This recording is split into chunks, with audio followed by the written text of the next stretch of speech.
Corona पर मुख्यमंत्रियों के साथ बैठक में प्रधानमंत्री ने कहा कि स्थिति एक बार फिर चुनौतीपूर्ण बन रही है और इस पर फिर से युद्ध स्तर पर काम करने की जरूरत है।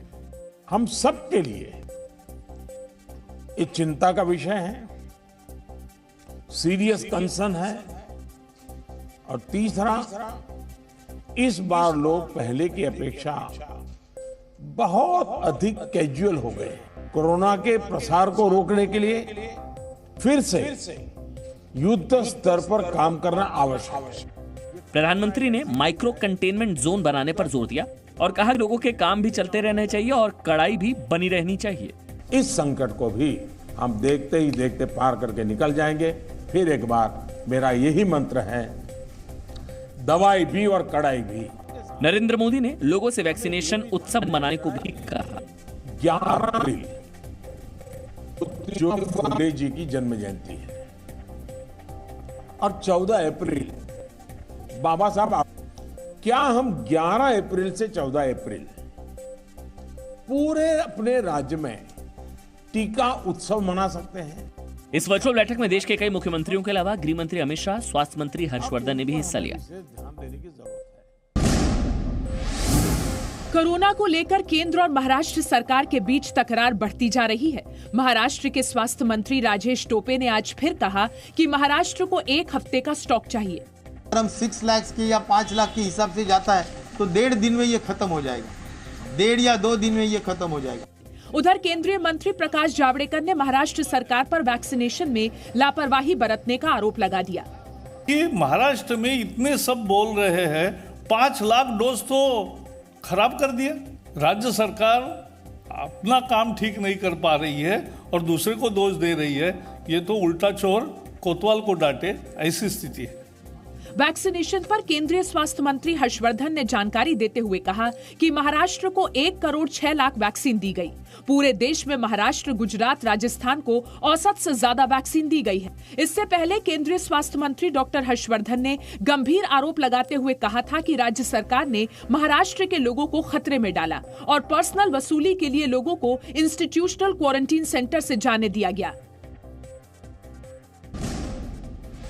कोरोना के बढ़ते मामलों ने एक बार फिर नया रिकॉर्ड बनाया है। पिछले 24 घंटे के दौरान देश में 1,26,000 से ज्यादा नए कोरोना मरीज मिले हैं। ये एक दिन में अब तक का सबसे बड़ा आंकड़ा है।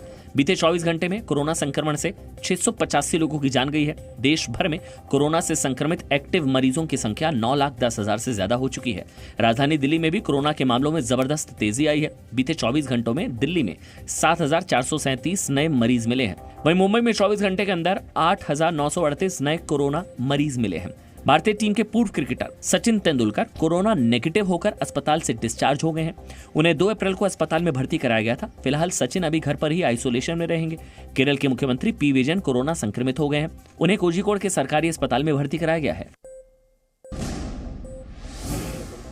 नक्सलियों ने बंधक बनाए गए सीआरपीएफ जवान राकेश्वर सिंह को रिहा कर दिया। 3 अप्रैल को सुरक्षा बलों और नक्सलियों के एनकाउंटर के बाद राकेश्वर सिंह को अगवा कर लिया गया था।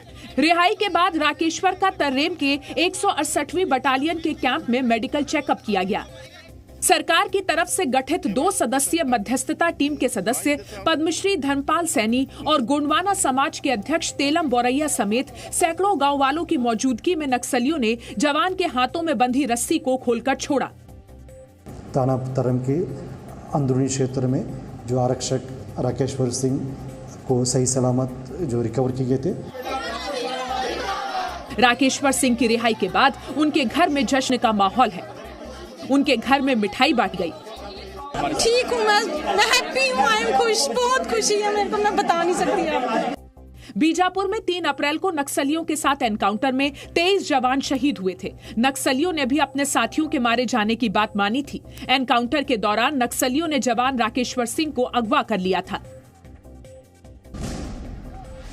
पश्चिम बंगाल में आज शाम 5 बजे चौथे चरण का प्रचार खत्म हो गया। 10 अप्रैल को चौथे चरण में 5 जिलों की 44 सीटों पर वोट डाले जाएंगे। इनमें हावड़ा की 9 सीट, दक्षिण 24 परगना की 11 सीट, हुगली की 10 सीट, अलीपुर द्वार की 5 सीट और कूच बिहार की 9 सीटों पर वोटिंग होगी। तीसरे चरण तक पश्चिम बंगाल की 91 सीटों पर वोट डाले जा चुके हैं। इस बीच आज बंगाल बीजेपी के अध्यक्ष दिलीप घोष पर हमले के खिलाफ बीजेपी नेताओं ने कोलकाता में चुनाव आयोग से शिकायत की। बीजेपी ने हमले के लिए टीएमसी को जिम्मेदार ठहराया है। सबसे बड़ा आरोप आज हमारे माननीय प्रदेश के सभापति माननीय दिलीप घोष जी के ऊपर जिस हिसाब से कल हमला हुआ, बहुत बुरा हमला हुआ। बगल में खड़ी रहती है राज्य पुलिस, जो केवल और केवल मुख्य दर्शक का रोल अदा करती है और कुछ नहीं। पश्चिम बंगाल में चौथे चरण के प्रचार के आखिरी दिन आज सभी दलों ने जमकर प्रचार किया। ममता बनर्जी ने बेहला चौरस्ता की रैली में बीजेपी को 2/3 सीटों से चुनाव हराने का ऐलान किया।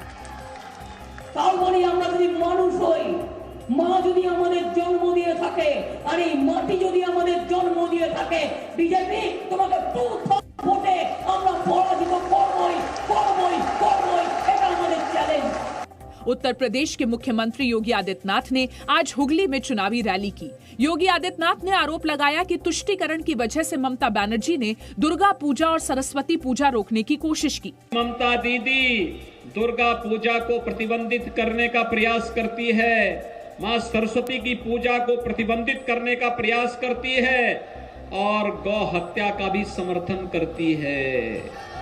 बीजेपी अध्यक्ष जेपी नड्डा ने अलीपुर द्वार और दिनहाटा में, जबकि अभिनेता से नेता बने मिथुन चक्रवर्ती और बाबुल सुप्रियो ने कोलकाता के कुछ इलाकों में रोड शो किया। लेकिन दोनों नेता बेहला विधानसभा क्षेत्र में रोड शो नहीं कर पाए। बीजेपी ने इसके लिए टीएमसी को जिम्मेदार ठहराया। Presenting B News app available on Google Play and App Store. Download it now.